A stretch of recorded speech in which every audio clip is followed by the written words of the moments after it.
যারা YouTube channel থেকে treatment করছেন আপনাদের জন্য আজকের ভিডিওটি খুবই গুরুত্বপূর্ণ।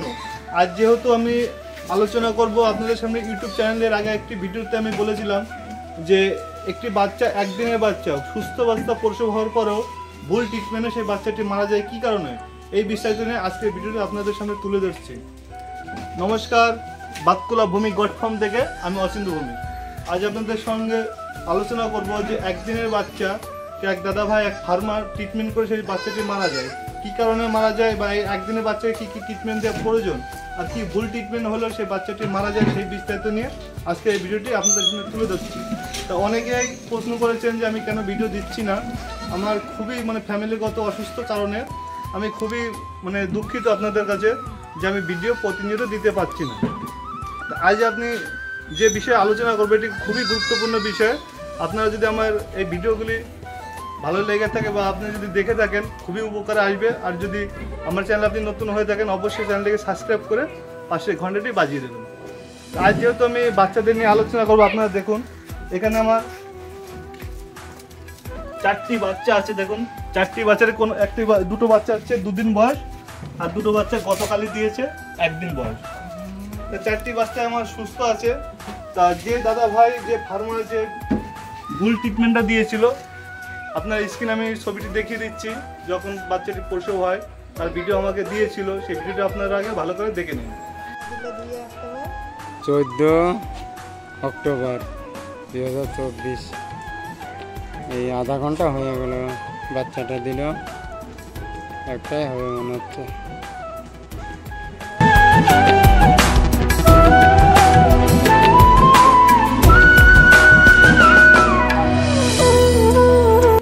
এই হচ্ছে সেই বাচ্চাটি, যে বাচ্চাটি সুস্থভাবে জন্ম দিয়েছিল, অথচ সে ভুল ট্রিটমেন্ট করেছিল সে দাদাভাই। কোনো ইউটিউবে বা কোনো চ্যানেলে সে ভিডিওগুলি দেখে থাকে যে একদিনের বাচ্চাকে টিটনেস ইঞ্জেকশন করতে হয়। আমি যেটা জেনে আসছি বা করে আসছি, বাচ্চা প্রসব হওয়ার পরে মা ছাগলকে টিটনেস ইঞ্জেকশন দেওয়া যায়, কিন্তু একদিনের বাচ্চাকে টিটনেস ইঞ্জেকশন দেওয়ার অনেক নিয়ম আছে। যারা ভালোভাবে দিতে পারেন বা ইঞ্জেকশন দিতে দিতে অভ্যস্ত হয়ে গেছেন বা এই ইঞ্জেকশনের বিষয়টা খুব জানেন, তাদেরকে অনুরোধ করে বলবো আপনারা অবশ্যই ইঞ্জেকশন করতে পারেন। আর যারা অভ্যাস নেই, যাদের বা জানেন না যে কতটা একদিনের বাচ্চাকে কতটা ওয়েট আছে, কতটুকু তার মেডিসিন প্রয়োগ করা দরকার, ইঞ্জেকশনটা কিন্তু খুবই একটা বাজে জিনিস, যে এরা পশু কিছু বলতে পারে না। এদের যদি অ্যাডজাস্টভাবে যদি ইঞ্জেকশনগুলি না দেওয়া হয়, সে কারণে কিন্তু সেই পশুটির অনেক ধরনের সাইড এফেক্ট হয় বা মারাও যেতে পারে।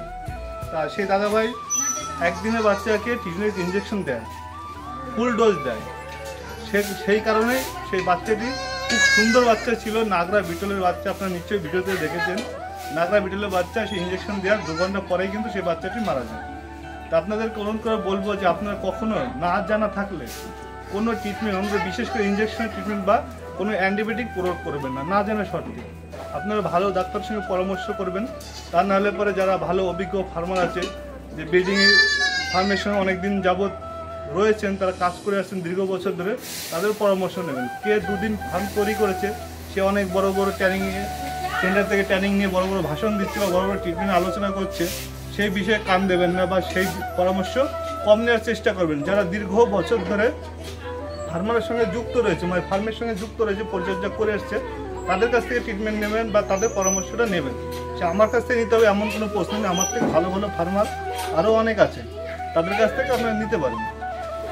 তা আজ যেহেতু অনেক বছর হয়ে গেছে আমার এই ফার্মের বিষয়ে আপনাদের সঙ্গে পরামর্শ দিচ্ছি প্রতিনিয়ত, যতটা আমার অভিজ্ঞতা আছে আপনাদের সঙ্গে শেয়ার করি। আর এই ছাগল পালনের মধ্যে অনেক সমস্যা আছে বা অনেক ধরনের রোগ বা অনেক ধরনের খাবারের মেনটেনের ব্যাপার থেকে থাকে, প্রতিটি আপনাদের সঙ্গে আলোচনা করি। যারা বলে বিনামূল্যে খাবার বা বিনামূল্যে ছাগল পালন করা সম্ভব, কখনই সেটা সম্ভব নয়। আপনারা অযথা তাদের ভিডিওগুলি দেখে বা তাদের পরামর্শতে কখনো ছাগল পালনে আসবেন না। কারণ হচ্ছে আপনি লস স্বীকার করবেন, এর ভিতরে অনেক কিছু জানার আছে, অনেক কিছু শেখার আছে।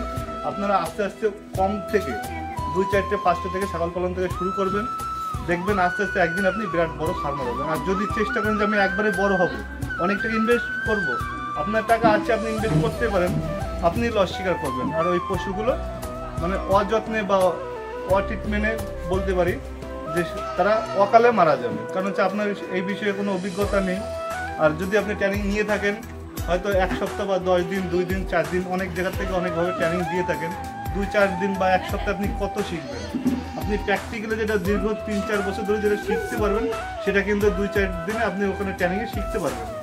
তো অবশ্যই আপনারা 2-4টে দিয়ে আস্তে আস্তে শুরু করবেন, দেখবেন আপনাদের অনেক অভিজ্ঞতা হবে। ওর থেকে যখন আপনি 1.5 বছর 2 বছর পেরিয়ে যাবে, ওর থেকে বাচ্চা পাবেন, বাচ্চার যত্ন আপনারা জানতে পারবেন। একটি গাভিন ছাগল গাভিন হওয়ার পর তাকে কী কী ট্রিটমেন্ট দেওয়া দরকার সেটা আপনারা জানতে পারবেন। কী কী সমস্যা আসে, অতিরিক্ত দানা খাবার অনেক আছে, খাইয়ে ফেলেন শুরুতে, অনেক ধরনের ডাইজেস্টিভ সমস্যা হয়, সেদিকে আপনারা ভালোভাবে শিখতে পারবেন। এগুলো সব কিছু শিখে তবে আস্তে আস্তে আপনি তারপরে 50টা কেন, আপনি 100টা মাদার গার্ডও পালন করতে পারবেন। অনেক বড় ফার্ম আপনি করতে পারবেন, কিন্তু সেই অভিজ্ঞতা আপনাকে প্র্যাকটিক্যালি করতে হবে। আশা রাখি আপনাদের এই ভিডিওটি খুবই কাজে আসবে বা খুবই ভালো লাগবে। আপনারা আমার চ্যানেলের সঙ্গে থাকুন, আমার ভিডিওগুলো মনোযোগ সহকারে দেখবেন। যারা প্রতিনিয়ত আমাকে ফোনে যোগাযোগ করছেন, অনেক সময় দেখা যাচ্ছে আমার ফোন নাম্বারটা একটু ডিস্টার্ব থাকার কারণে অনেকে যোগাযোগ করতে পারছেন না, হোয়াটসঅ্যাপে কল করবেন, প্রতিনিয়ত আমাকে পাবেন। আশা রাখি আপনাদের যতটা সাহায্য করার চেষ্টা করব সবসময় আপনাদেরকে হেল্প করার জন্য। আমার ভিডিওটি ভালো লাগলে অবশ্যই লাইক, কমেন্ট এবং শেয়ার করবেন।